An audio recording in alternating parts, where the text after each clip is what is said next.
The police siren wailed, a sharp blade slicing through the quiet of Willow Creek's town square. Ethan Carver stood frozen, his heart pounding as red and blue lights painted his face in flickering shame. He clutched a small rainbow flag, its colors defiant against the dusk, but his hands trembled under the weight of a dozen judgmental stares. It was supposed to be a quiet protest. Ethan, 25, had organized a small gathering to honor Pride Month, a simple act of visibility in a town where being openly gay felt like shouting into a void. Willow Creek, nestled in rural Pennsylvania, wasn't known for acceptance. Its charming brick storefronts and tree-lined streets hid a stubborn undercurrent of tradition that branded Ethan an outsider. He'd grown up here, known every face in the crowd, yet tonight, those faces twisted into masks of disdain. "Disperse now," barked Officer Hargrove, a burly man with a voice like gravel. His patrol car idled menacingly behind Ethan, its lights a silent accusation. Ethan's group, 5 friends, all queer, all local, had been handing out flyers when Hargrove arrived, citing a lack of permit. The truth was unspoken but clear. The town didn't want their kind on display. Ethan's jaw tightened as he met Hargrove's glare. He wanted to scream that this was his home too, but the words caught in his throat. "Move it, Carver," Hargrove snapped, stepping closer. "You're disturbing the peace." The peace? Ethan almost laughed. What peace was there for someone like him, who'd spent years dodging slurs and sideways glances? He folded the flag and shoved it into his jacket pocket, his face burning as the crowd murmured. His friends scattered, their footsteps fading into the evening, leaving Ethan alone under the weight of Hargrove's authority. As the officer turned back to his car, a younger voice broke the silence. "Sir, maybe we can just let him go?" It was a cadet, barely 22, with tousled blonde hair and a nervous edge to his voice. Lucas Bennett, new to the force, stood by the patrol car, his blue uniform crisp but his eyes uncertain. Hargrove shot him a look that could curdle milk. "Stay out of this, Bennett." Ethan caught Lucas's gaze for a fleeting moment. There was something there, empathy maybe, or something deeper. But Hargrove's hand on Ethan's shoulder, pushing him toward the street's edge, snapped him back to reality. "Go home, Carver. Don't make this worse." Ethan stumbled, the humiliation searing his chest. He walked away, head down, the town square's cobblestones blurring beneath his feet. But as he reached the corner, a soft voice followed him. "I'll walk with you." It was Lucas, barely audible, his words carrying a quiet rebellion. Ethan stopped, his breath catching. He didn't turn around, but he felt the cadet's presence behind him, a small spark of hope in the darkness of shame. The night air was cool, but Ethan's skin burned with the memory of the crowd's eyes. He'd always known Willow Creek wasn't kind to people like him, but tonight's rejection cut deeper. He'd spent years building a life here, working at the local bookstore, volunteering at the community center, trying to prove he belonged. Yet one small flag, one quiet stand, had unraveled it all. Lucas's footsteps were steady behind him, not too close, not too far.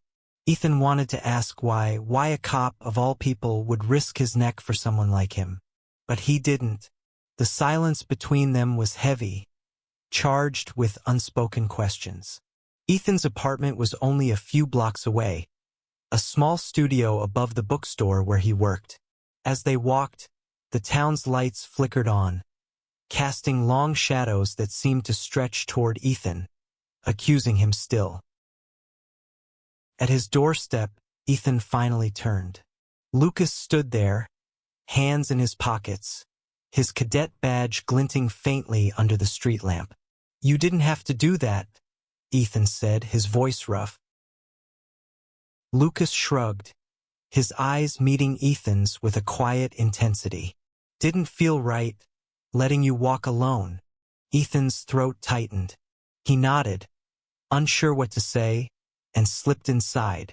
As the door closed, he leaned against it, the rainbow flag still crumpled in his pocket. For the first time that night, he didn't feel entirely alone.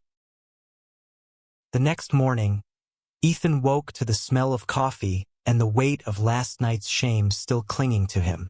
His apartment, a cozy clutter of books and vinyl records, felt smaller today, as if the walls were closing in. He avoided the mirror, knowing he'd see the same tired eyes that had stared back at him for years. Eyes that carried the burden of being different in a town that prized sameness.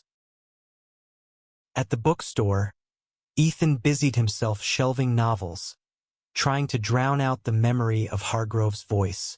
The shop, Willow Pages, was a haven, its wooden shelves and soft jazz a refuge from the world outside.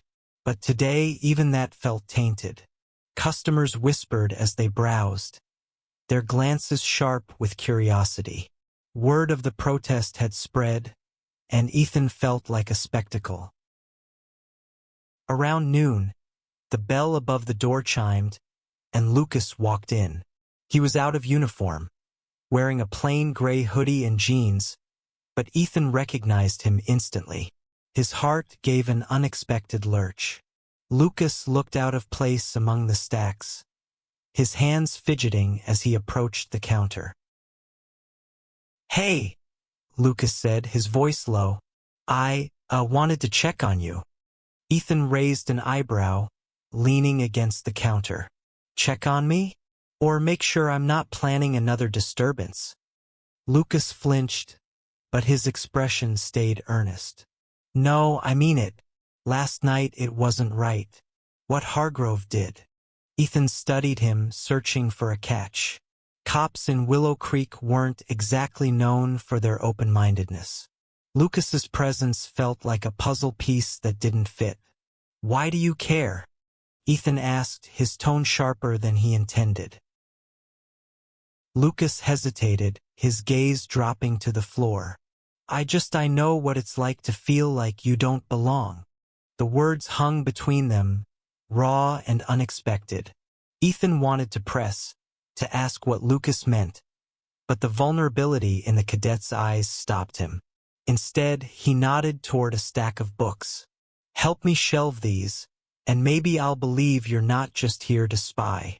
Lucas cracked a small smile, the tension easing. They worked in silence for a while, the only sounds the rustle of pages and the occasional hum of a customer. Ethan stole glances at Lucas, noting the way his hands moved carefully, almost reverently, with the books. There was a gentleness to him, a quiet strength that contrasted with the rigid authority of the police force. As they finished, Lucas lingered by the counter. "You're not what I expected," he said softly. Ethan smirked, masking the flutter in his chest. "What? You thought I'd be some loudmouth activist throwing glitter everywhere?"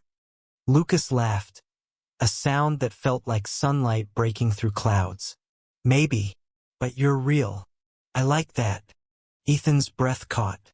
He wasn't used to compliments, especially not from someone like Lucas. Before he could respond, the bell chimed again, and a customer interrupted. Lucas gave a small wave and left, promising to come back. That night, Ethan couldn't sleep. He sat by his window, watching the stars over Willow Creek, replaying Lucas's words. For the first time in years, he felt seen not as a symbol or a problem, but as himself. But doubt gnawed at him. Lucas was a cop, part of the system that had humiliated him. Could he really trust him? Over the next week, Lucas became a regular at Willow Pages. He'd show up after his shifts, always out of uniform, always with an excuse. A book he needed, a question about the town's history. Ethan saw through it but didn't mind. Their conversations grew longer, weaving through books, music, and careful glimpses into their lives. Lucas was an outsider too in his own way. He'd moved to Willow Creek from Philadelphia, chasing a stable job after a rough childhood. He didn't talk much about his past, but Ethan caught hints. A foster home, a brother he hadn't seen in years.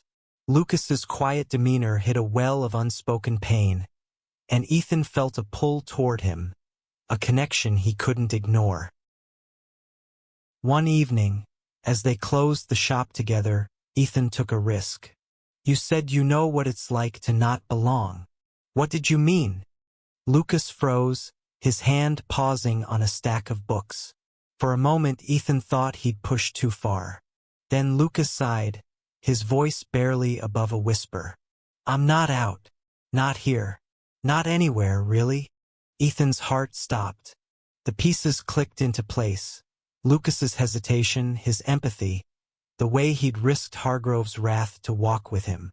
Ethan trailed off, not wanting to assume. "Gay?" Lucas finished, his voice steady but his eyes searching Ethan's for judgment. "I've known since I was a kid, but growing up in foster care, then joining the force, it's not exactly a safe place to be open." Ethan nodded, his throat tight.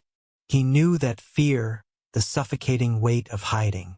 Without thinking, he reached out, his hand brushing Lucas's. It was a small gesture, but it felt monumental, like crossing a line neither could uncross.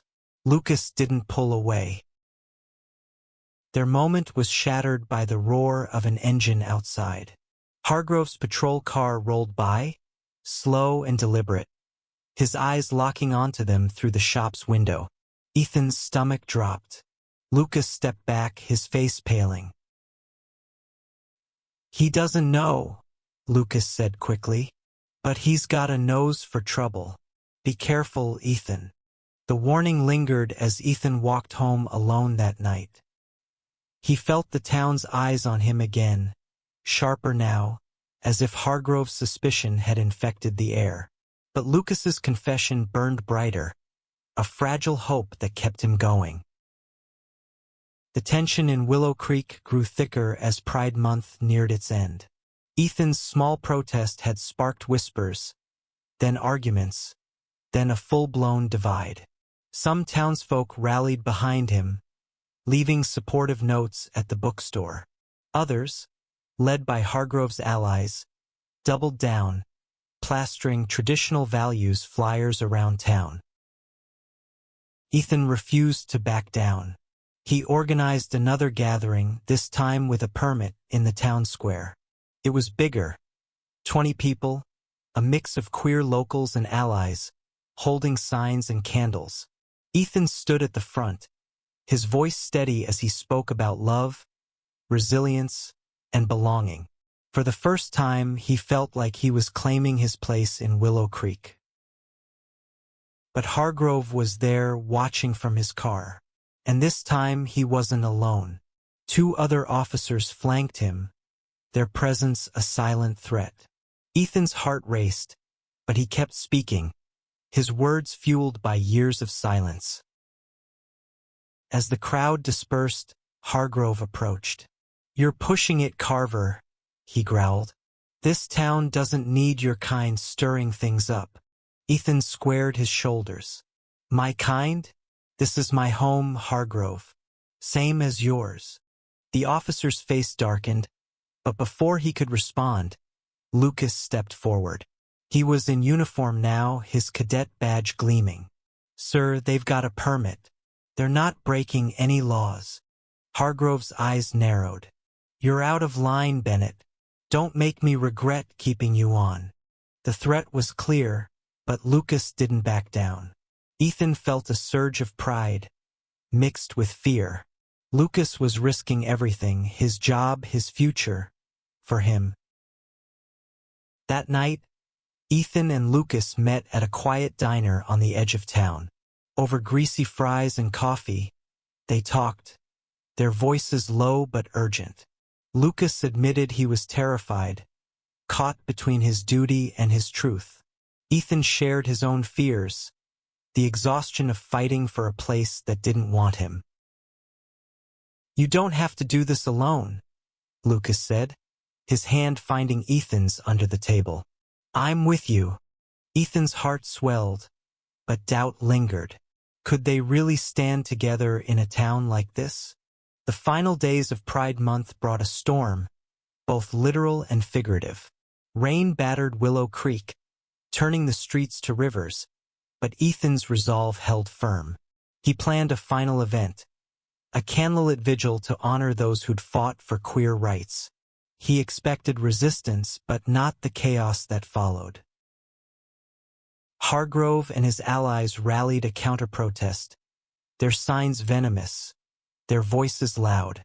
The vigil turned into a standoff, with Ethan's group on one side of the square and Hargrove's on the other. Rain soaked them all, but neither side backed down. Lucas was there in uniform, assigned to keep the peace. Ethan saw the conflict in his eyes, torn between his badge and his heart. When a fight broke out, a thrown bottle, a shouted slur, Lucas stepped in, pulling people apart. But Hargrove was watching, his suspicion now a blade aimed at Lucas. After the vigil, Ethan found Lucas in an alley, rain dripping from his hair. "They're going to fire me," Lucas said, his voice breaking. "Hargrove knows. He saw us at the diner." Ethan's chest tightened. "Then come out. Stop hiding. We'll face it together." Lucas shook his head, fear etched into his face. "You don't get it, Ethan. I lose my job, I lose everything. I've got nowhere else to go." Ethan wanted to argue, to pull Lucas into his arms, but the words wouldn't come. Instead, he watched Lucas walk away, disappearing into the rain. Part 6. A New Dawn. The next morning, Ethan woke to news that shook Willow Creek. Lucas had resigned from the force. He'd left a letter, posted online, outing himself and calling out Hargrove's prejudice. The town was buzzing, some outraged, others inspired. Ethan's heart raced as he read Lucas's words. "I can't wear a badge that forces me to hide who I am. Love is worth more than fear." Ethan found Lucas at the train station, a duffel bag at his feet. "You're leaving?" Ethan asked, his voice cracking. Lucas nodded, his eyes red. "I can't stay. Not after this. But I'm not running. I'm going to Philly to start over. Somewhere I can be me." Ethan's throat burned. He wanted to beg Lucas to stay, but he saw the strength in his decision, the courage it took to walk away. "I'm proud of you," Ethan said, stepping closer. "And I'm coming with you." Lucas blinked, stunned. "What about Willow Creek? Your bookstore, your fight?" Ethan smiled, his heart lighter than it had been in years. "The fight's not just here. It's everywhere. And I'd rather fight it with you." They stood there, rain-soaked and uncertain, but together. As the train pulled in, Ethan took Lucas's hand, the rainbow flag still tucked in his pocket. They boarded together, leaving Willow Creek behind, but carrying its lessons with them. In Philadelphia, they built a new life, messy, imperfect, but theirs. Ethan opened a small bookshop, Lucas trained as a counselor, and together they marched, loved, and lived openly. Willow Creek faded into memory, but its scars shaped them, a reminder of the courage it took to stand tall. And every Pride Month, they returned to the city, hand in hand, holding candles for those still fighting, whispering to each other the words that had started it all. "I'll walk with you.